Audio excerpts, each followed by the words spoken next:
मधुसूदन मिस्त्री जी, परमेश्वर जी, सिद्धरमैया जी,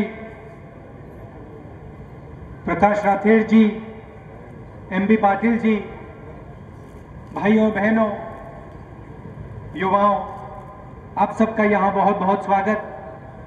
काफी गर्मी है, आप दूर दूर से आए, इसके लिए बहुत बहुत धन्यवाद।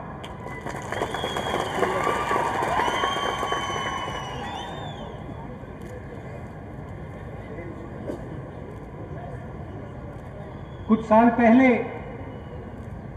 अगर आप बाकी प्रदेशों में कर्नाटक के बारे में पूछते, किसी भी प्रदेश में चले जाके, उत्तर प्रदेश, बिहार, राजस्थान, अगर आप जाते और कर्नाटक के बारे में पूछते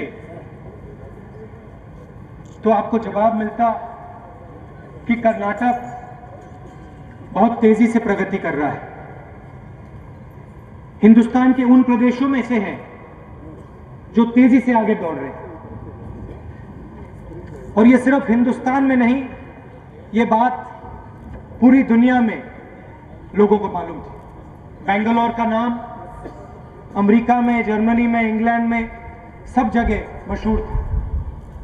और जनता कहती थी, लोग कहते थे कि भाई टेक्नोलॉजिकल हब है, बड़ी बड़ी कंपनियां हैं, प्रगति हो रही है। उत्तर प्रदेश से लोग आते थे, बिहार से लोग आते थे, कर्नाटक के गांव से लोग जाते थे। कर्नाटक में एक चमक हुआ करती थी। जब मैं छोटा था, जब कंप्यूटर की बात हो रही थी, मुझे याद है 10-12 साल का था, जब पापा राजीव गांधी जी कंप्यूटर की बात कर रहे थे तो उन्होंने दिल्ली के बारे में, बंबई के बारे में नहीं सोचा, कर्नाटक के बारे में सोचा।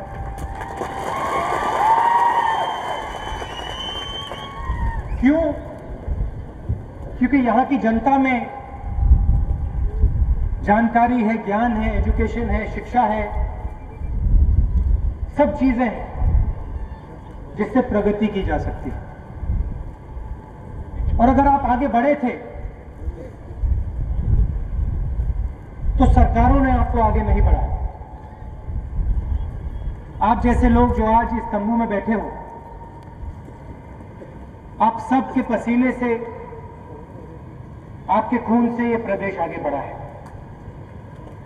और इसमें साल लगे, ये कोई 2 साल 3 साल का काम नहीं है।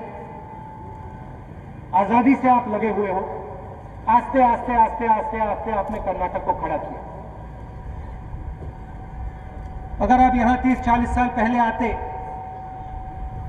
तो ना कंप्यूटर था, ना पैसा था, सिर्फ आप लोग थे और आपकी मेहनत थी और आपका पसीना था। और आपने इस प्रदेश को खड़ा किया, महिलाओं ने खड़ा किया। और एक बार ये प्रदेश खड़ा हो गया, यहां बीजेपी आई, 5 साल पहले आई और कर्नाटक को नीचे गिरा दिया।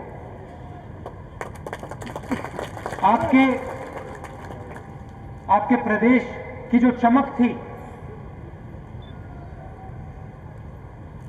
उसको उतार दिया। आपकी जो मेहनत की चमक थी उसे उतार दिया। अब आप अगर महाराष्ट्र में पूछें, दिल्ली में पूछें, असम में जाके पूछिए भाई कर्नाटक में क्या है, तो लोग आपको कहेंगे कि हिंदुस्तान की सबसे भ्रष्ट सरकार कर्नाटक में है। जितनी चोरी कर्नाटक की सरकार करती है और कोई नहीं कर सकता। वर्ल्ड रिकॉर्ड है कर्नाटक की सरकार के पास, दुनिया का रिकॉर्ड है। जागते हुए भ्रष्टाचार करते हैं, सोते हुए भ्रष्टाचार करते हैं, पूरा दिन भ्रष्टाचार करते हैं। और फिर इनके नेता जाते हैं, बाकी प्रदेशों में जाते हैं, दिल्ली में जाते हैं, पार्लियामेंट में खड़े होते हैं, कहते हैं भैया दिल्ली में भ्रष्टाचार है। कर्नाटक का भ्रष्टाचार उनको नहीं दिखाई देता। वर्ल्ड चैंपियनशिप में जो जीते हैं भ्रष्टाचार की वर्ल्ड चैंपियनशिप में जो जीते हैं वो उनको दिखाई नहीं देता। यहां सूखा पड़ा, आपको पानी मिला? सरकार ने आपको पानी दिया? कृष्णा बेसिन का जो काम पड़ा है वो उन्होंने किया? काम नहीं किया। बेल्लारी को 2 भाइयों को सरकार पकड़ा दी, 40 एमएलए उनको दिए, उनका पैसा लिया और कहा भैया आप कर्नाटका को चलाओ। और आपको घुटन लगी कि भैया विधानसभा में हमारी आवाज होनी चाहिए, हम चुनाव लड़के जिताते हैं, हम भेजते हैं एमएलए को और विधानसभा में हमारी आवाज नहीं सुनाई देती। कानून बनता है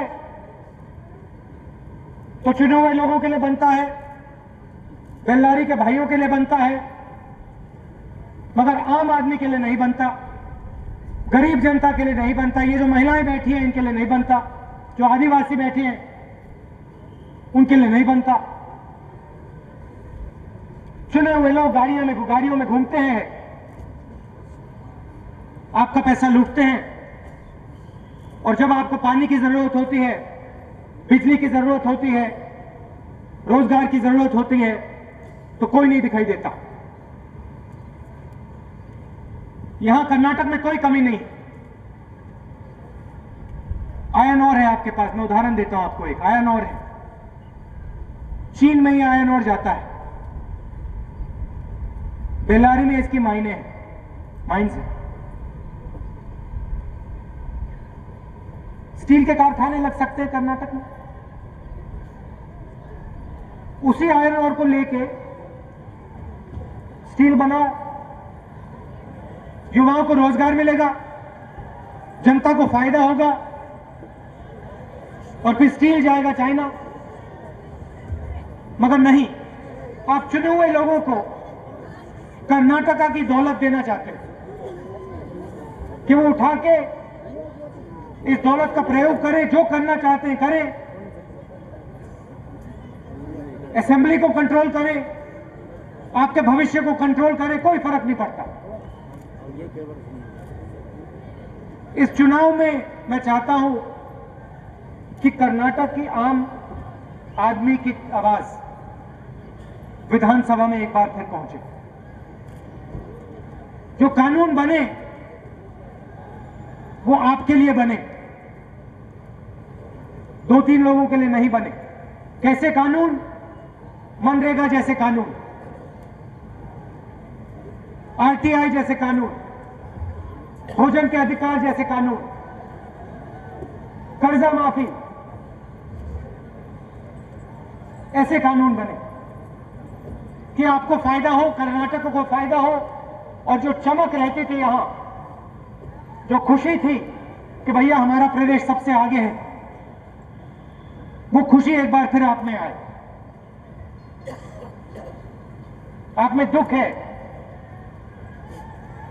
गुस्सा है कि भाई हमारी सरकार ने क्या किया, पिछले 5 सालों में कुछ नहीं दिया हमें। यह दुख हम दूर करना चाहते हैं। जो आपका भरोसा है, जो आप चुनाव में कांग्रेस पार्टी को देने वाले हो, इसके लिए हम लड़ना चाहते हैं। आपके लिए कर्नाटक को चलाना चाहते हैं।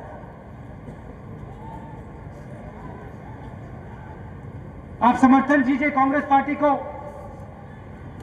खासतौर से युवा जो है, जो महिलाएं हैं, आप कांग्रेस पार्टी को समर्थन दीजिए, कांग्रेस पार्टी को जिताइए और ज्यादा से ज्यादा आप लोग राजनीति में आइए। नई पीढ़ी की जरूरत है, नए लोगों की जरूरत है, राजनीति को बदलने की जरूरत है।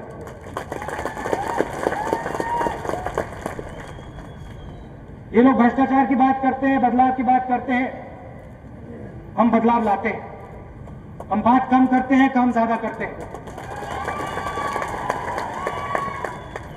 तो मिलके आप खड़े हो जाइए, सरकार बदलिए, कांग्रेस पार्टी को लाइए। और आखिरी बात कहना चाहता हूं, इस बार आप कांग्रेस पार्टी को पूरी बहुमत दीजिए, कोई कॉम्प्रोमाइज नहीं होना चाहिए। सरकार बने तो कांग्रेस पार्टी की बने और हम फिर आपके लिए अच्छी तरह, पूरी तरह काम कर पाएंगे। जब ये मिलीजुली सरकार बनती है, कोलिशन की सरकार बनती है, उसमें ठीक प्रकार से काम नहीं होता है, मुश्किल पड़ती है। हम चाहते हैं आप कांग्रेस पार्टी की सरकार लाइए, दबा के यहां कांग्रेस पार्टी को जिताइए और फिर हम दबा के यहां काम करके दिखाएंगे। आप सबका बहुत बहुत धन्यवाद। नमस्कार, जय हिंद।